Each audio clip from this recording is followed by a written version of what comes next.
eyes and stretch out one arm to keep my balance. Just as I take my hand away from my face and open my eyes, the last scarlet rays of the sun sink behind the treetops across the lake.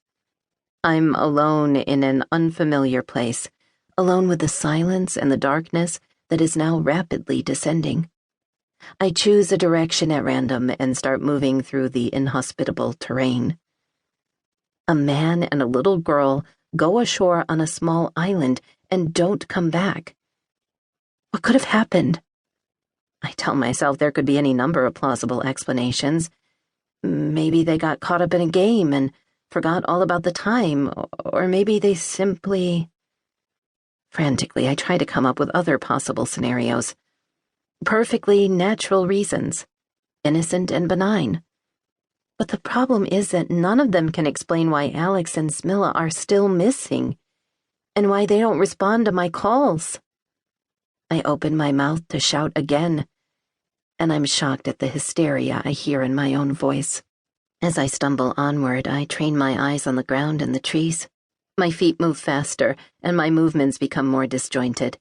I proceed aimlessly, no longer aware in which direction I'm going or where I've come from. I'm so stressed that I can't orient myself properly. Nowhere do I see any trace of human life. A sob rises from my chest. Smilla. At that instant, I catch sight of something. I stop, noticing a trembling that spreads through my whole body. I see a rock a couple of yards up ahead, and then, a short distance from there, something else. A dark object.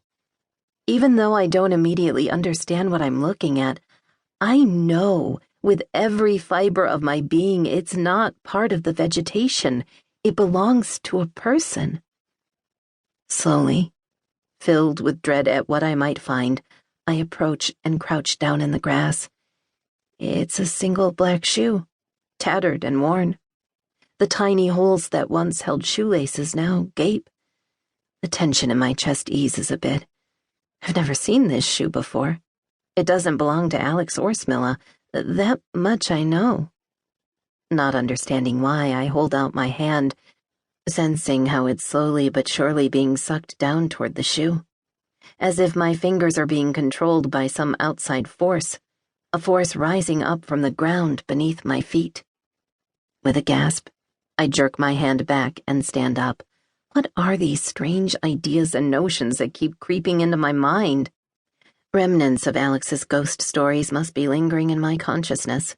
The stories about Lake Malice and its malevolent powers.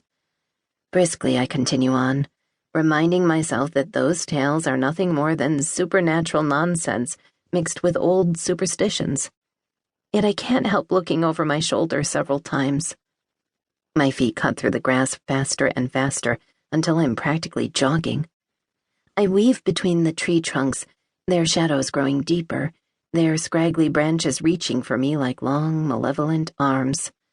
Something grabs hold of me, twigs scrape at my scalp like claws, and I scream loudly, unable to stop myself. The sound of my own terror is too much for me. Thoughts spring into my mind and race wildly, no longer under my control, whipping up greater and greater waves of emotion inside me. I'm not going to find them. I'm never going to find them. But then, at that very moment, something occurs to me. Make a phone call. If I can't find them, I need to call. Of course. That's the first thing to do when someone goes missing. Why didn't I think of that before? I slow down and, breathing hard, shove my hand in the pocket of my capris. Empty. I check the other pocket, but my cell phone isn't there either. Where could it be? Did I lose it somewhere on the island? Or did I leave it back in the boat? Fragments of memory slowly coalesce. I didn't take my cell with me when we left the cabin. It was an impulsive decision to set off on this excursion, and I actually hadn't intended to go along. Yet I did. My chest tightens again, but this time it's not from straining to breathe. Again I look around, desperately trying to see a tiny scrap of pale pink fabric, a flutter of blonde hair. But she's no longer here. I know that.